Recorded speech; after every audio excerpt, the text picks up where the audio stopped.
This is the first filament block. I've already got a tag plate on there, 0. One thing that I didn't show in the other video that describes these thumper blocks is that you need to install, whether it's thumper blocks or the Triple-Decky filament blocks, the little ECAS collet. So those basically just press in there. And to install it,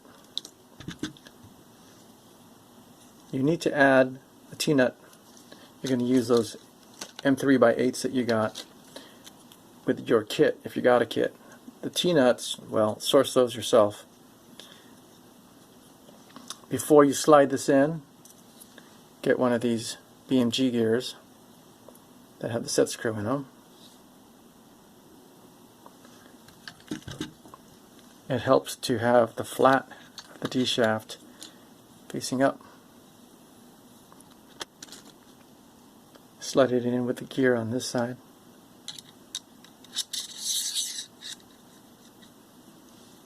Get your filament block.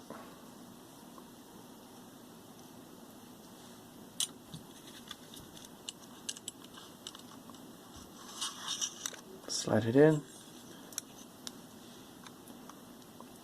Push down, push up against there. You're not smashing it in, you're just holding it up against the gearbox assembly. And tighten that T-nut. Again, make sure, sight down, make sure it's turned. That one's good. Don't over tighten. It's not going anywhere. You're going to adjust the position of this gear onto the shaft. You're going to slide it this way or that way until you can get a piece of filament.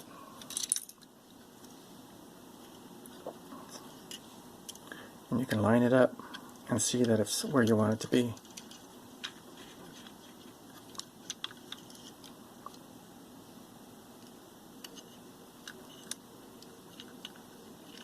I think that's pretty good. I'm going to tighten this, not overly tighten it yet. I'll do a final tighten later.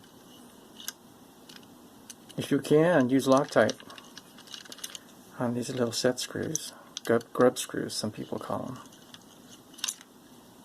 Alright, you're going to do that with your other filament block. Get those T-nuts in place. Every third block, 1, 2, 3, every third block you're going to add a bearing. So really you're only going to put a bearing on this block and the last block if you're going to do 6 blocks like I'm doing. Alright, I need to add tag plates on the back, then I'll continue.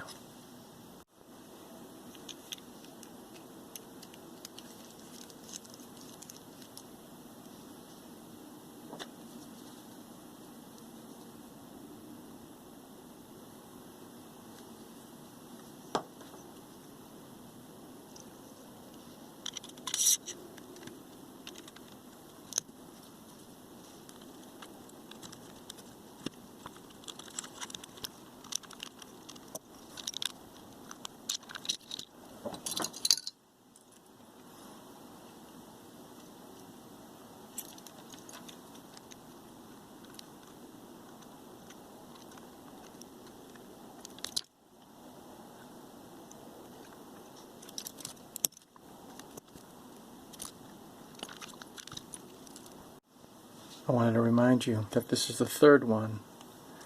The third one requires a bearing. Alright, all of the filament blocks have been installed. They all have their little tags. Top hats are not installed yet, but I'll get to that. I'll just go ahead and lock all of the, or apply all the latches for now. The last part that we're going to install on the extrusion over here is the end block, or it's not really a filament block, but it is a block, and it's the last one, it's the end. T-nuts go in here,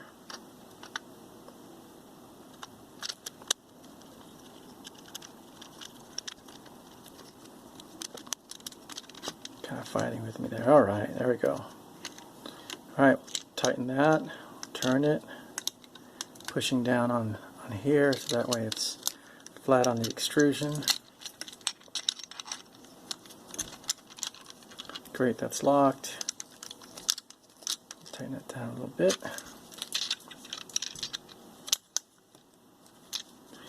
It's just about flush. Maybe half a mil, or maybe a little, close to a millimeter short of being flush. Ooh, I needed to push it further.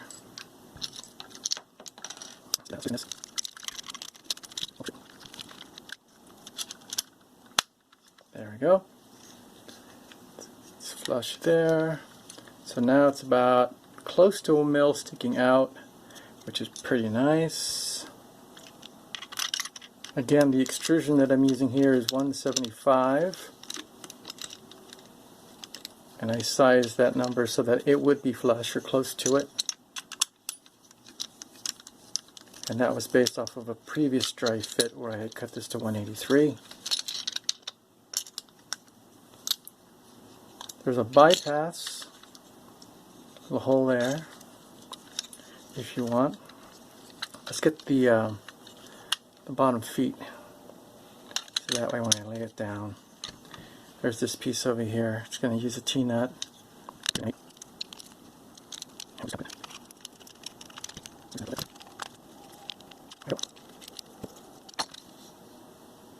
Somewhere around there.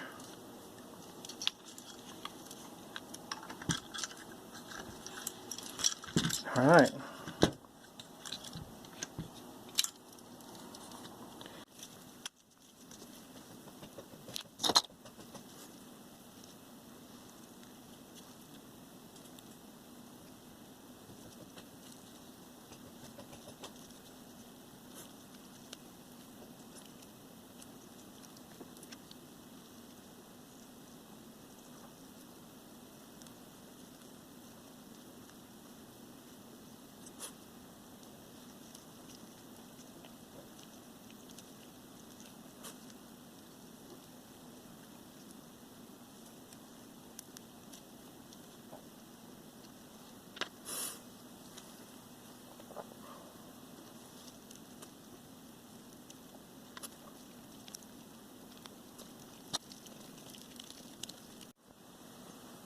So I've got all my top hats ready to go.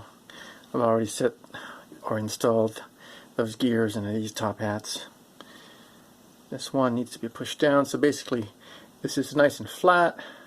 It's already set up, it's already started. The gears have been lubed up inside, the bearings are inside. So off to the side here on my flat desk, I'm just going to push down and push those pins, the axles of these things, straight in. And I'm just going to repeat that. I'm going to have one of these gears left over, and that's going to go in the encoder. That's the next part of the selector that I'm building. So I've got these, I've got these, I've got two more. Now there is a little bit of grease on the gear. It's actually good to have a little bit of grease on the gear itself. You don't really want it on the teeth though, because that's just going to go on the filament. So I'm going to clean that up. I'm just going to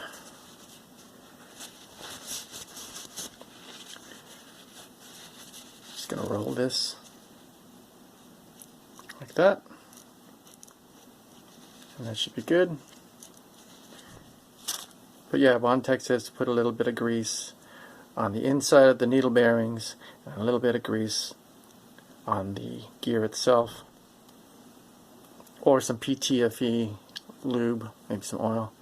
I just wanted to use the super lube because I have it. And alright, I got all my top hats here. I've got this one, and I'll show you what's going to happen with this one. This is going to go in the encoder. I'm going to be building that next.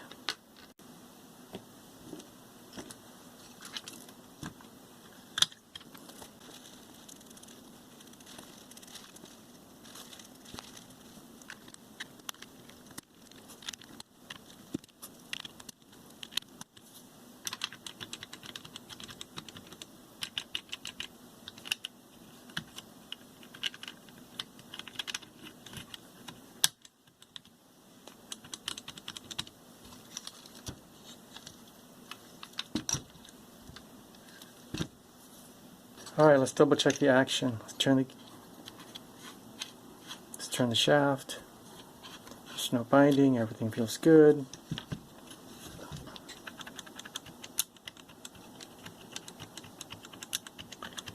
These all depress freely and easily, so I'm pretty happy. There we go. Next step probably is setting up the selector. Acts as a carriage. Then we have the motor for the selector. It's going to pivot right here. Alright, and I like that. So when it opens up, it's going to open up more than 90. It's not going to slam back down. Okay.